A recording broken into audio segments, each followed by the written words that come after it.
Matibal skaro.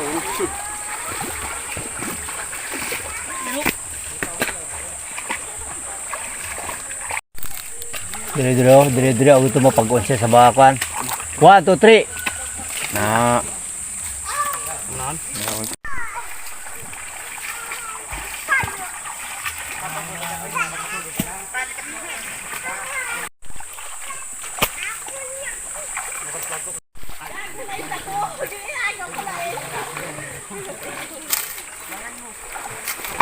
Hindi ko pag-unin sa punong.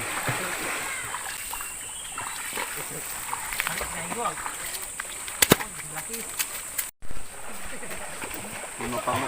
Balis para. Ako, rimbo. Tapan tayo.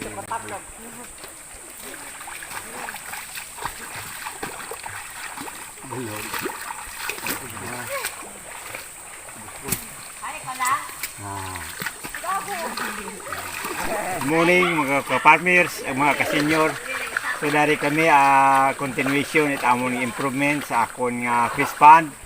So kung nakita ninyo sa una kong vlog nga tapos namon ipagpunong, but may nakita ako nga diferensya pa tungod nga ang akon nga pilapil or punong white ng hindi it ng manami ang pagplastar gid ang panitubi basi mabuhos.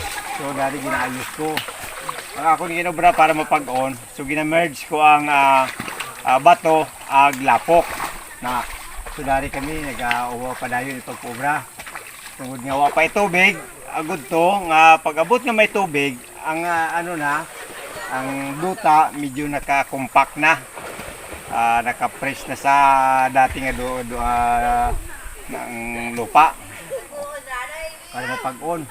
So yun ang ginagawa namin dito. Yun nga parang kami, parang sa sangha yung ginagawa, parang katabliya kami ng lapok. Tapos ginakamada dito sa mga indiit ng sa portion nga mababa ang pilapil. Ayan guys, kung nakita ninyo. So patuloy ang aking mga ginagawa dito para sa improvement at aking farm. Ayan, araw-araw dito kami. So i-update ko kamo sa padayon nga akon nga mga ginaobra diri sa akon nga farm.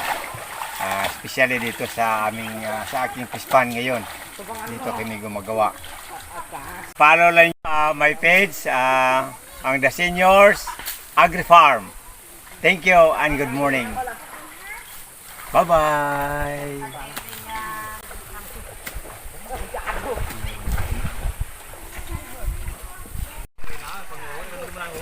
Bunabaw.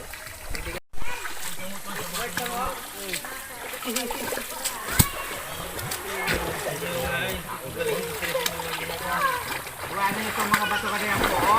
Kaya.